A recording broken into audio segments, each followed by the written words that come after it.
West Ham progressed in the Europa Conference League last night, thumped Larnaca 4-0, 6-0 in aggregate. And of course, they go into the Europa Conference League draw later on around lunchtime today. Before that, the Europa League draw will be made at 12 noon. We'll react to that on this show. And of course, Manchester United are in it, but Arsenal are not. Arsenal went out last night on penalties, agonisingly at the Emirates to Sporting Lisbon. So, what does that tell us? Will no Europa League work to Arsenal's advantage or disadvantage when it comes to the title run-in? Going to get Martin's take on that in a second. He knows all about subjects like this. This was Arteta. When asked, you're out now. Is that a blessing in disguise? I cannot see it today that way. I don't know. You go through the competition, you win, it is magnificent. If it's not and affects your plans in the league, that's a different story. But we wanted to go through, and we put everything and the effort that the boys put. When it wasn't our best day, individual and collectively, the hunger and that desire that it showed to win, the way they were tracking back, it was incredible. They really wanted it, and today it didn't happen. So we need to put the head up and now look. For Palace, is what it is. It's 11 games. The first one starts on Sunday. That was Mikel Arteta putting a brave face in it last night. But Martin, deep down, you could tell, he wanted to go deep in it, if not win it. But is it a blessing in disguise? Is there something in that? Now they can put all their eggs in one basket and go and try and win this Premier League. Well, it's an interesting one, Tim, because they've got, if they'd won last night, they were into the quarterfinals. When you're in the quarterfinals of the competition, you're down to obviously the last day, and you think you can win it. You can smell victory if you can get there, and that's tight. And therefore, I think obviously they want to win the league. That's the big thing. Yeah. And I suppose in a week's time, they'll probably think maybe it's the best thing to do because you don't want to pick up injuries. And the more games you're playing at this time of the year, of course, that's going to happen. However, you are in the quarterfinals of the Europa League, and it is a chance to go and win the big competition. So there will be immediate disappointment there. I had a situation when I was manager of Aston Villa, and we were in the last 32 of the competition. We'd drawn against, I think it was CSK Moscow. And we'd drawn the first game.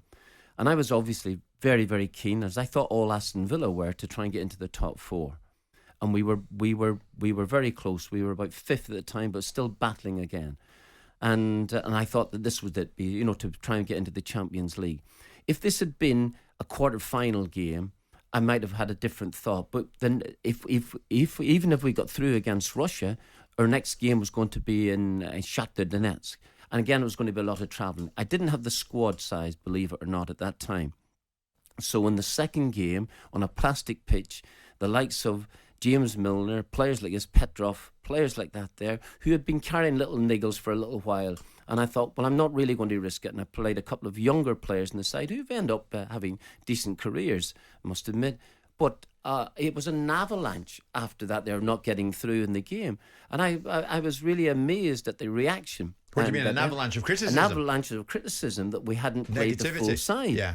And, of course, what happened is that we came back, and had we beaten Stoke, we were leading Stoke 2-0 in the game. They got back to 2-2 in the last 3 or 4 minutes, so that felt like a disaster. Had we gone and beaten Stoke, I think maybe that might have been forgotten about. So getting back to Arteta's point, I think obviously disappointment. He wanted to try and get through, and because you're that close to it, you think, yeah, listen, we can do this. We'll work out. It's only an extra 5 games if we do it. Yeah. And if that's the case. However, I think maybe if there was a choice there, I think it'd be vying for it. I think the league has become so important to Arsenal. So Premier League now, all the focus on Premier League, as you say. No matter when it hits, when you go out of Europe at whatever stage, especially when you've gone deeper in it, it's how you react, isn't it? It's tough at the time. It's heartbreaking at the time. But somehow you've got to pick yourselves up. I mean, there was Rangers went out, lost the Europa League final on penalties last season. And I don't think they've really got over it. Have you? Did you? Was it tough for you when Celtic lost the UEFA Cup final? We lost against the UEFA Porto? Cup final, and we had to come back. That was on a Wednesday night. Yeah. Into extra time, really hot conditions, and then we had to come back on the Sunday and try and score more goals in our game at Kilmarnock than Rangers were going to score at home to Dunfermline. So we pressed on. And the following year we won the league by about 20 points. So we did actually we did get over it if that was the case. But now I'm just thinking here the number of games you have. Strange enough, you've got Jesus coming back from injury, and that's great news. And Arsenal have shown this year a resilience that I didn't think that they had. I must admit, I didn't think that they had. And they battled back. They had a really tough week. They got lost against Manchester City, and then they won a big game at Villa Park. A big match at Villa Park to show a resilience that I didn't think that they had. I would have questioned it at the time. And they have shown resilience throughout this season, as well as a lot of ability. So the next game now, ironically, up against managerless at this stage, Crystal Palace. Yeah. I mean, they'd take that, would they? I don't read this room the way that you're reading it. I mean, they lost on the penalty shootouts, and whilst on paper it's a loss, then really over the two games there was not much between the two sides. They've already proven the game that most people would have thought would have started the capitulation was the second half lesson they got handed by Man City. Yeah. And they did. There was a golf in class. True. But they haven't. They've come back from that and they've bounced back. And I think that they're still very much in control of their own destiny for obvious reasons. They have the points in the bank and others do not. We will see whether Jesus comes back in, adds value. Eddie Nketiah has dropped out now because he's injured and he was part of a squad that was doing well, albeit some people would say that he doesn't score enough goals. Good job we haven't got Martin Keown in this morning because he didn't seem to know whether he was Arthur or Martha last night, did he? Going from they all gained strength, they must win this, they all gained strength, to it was a blessing in disguise when they lost. I look at this and say Arteta has done a remarkably good job with this football club over the last 12 months. Going to that stadium to watch the Man City game, you saw a group of fans, irrespective of the end result, that were bouncing, that were with the team are with the fans are in conjunction with everything that's going on with the football club, the board's in line with the manager, the manager's in line with the director of football, everything's in the right direction, and I suspect that Arsenal will bounce back from this particular disappointment of going out in the Europa League for penalty shootouts to probably hand a little bit of a beating to my team. Yeah. Well, I agree. So you start off by saying that you're not reading the room the same way as we were. So, but you're in agreement with exactly what we've said. Well, I think the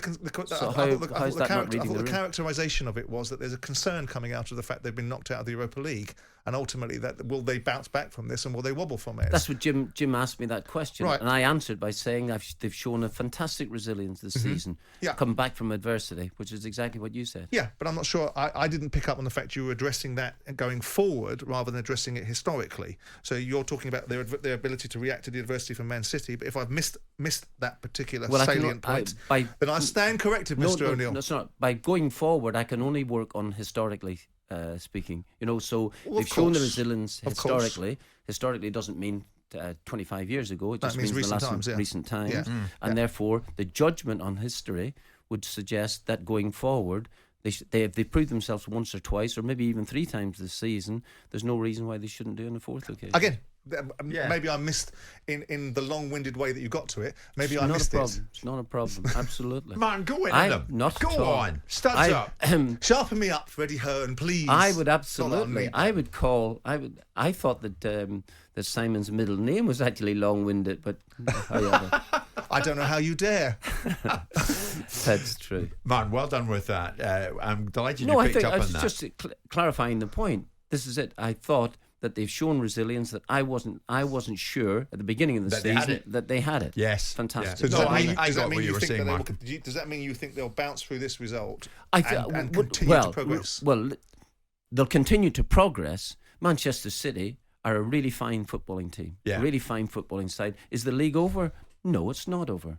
But I'm just saying that Arsenal have shown in the past that they're capable of doing it. Yeah. And they are a really decent footballing side. Can I just say, I was with you all the way in that. I was getting exactly what you were saying. You better sharpen up for 11 o'clock on Tuesday, boy, when Eddie's in here. Yes, absolutely right. He's right to pull me up. I'm so used to listening to you sort of take the characterisation of a conversation in a different way and then get someone across the table going, no particular answer. We don't have a fence sitter here. Eddie, you get a rough idea of what it's going to be like on Tuesday? You still coming in? You bet you're coming in. Jim White and Simon Jordan. Monday to Friday mornings from 10 on AM, on DAB, via the talkSPORT app and on your smart speaker. talkSPORT.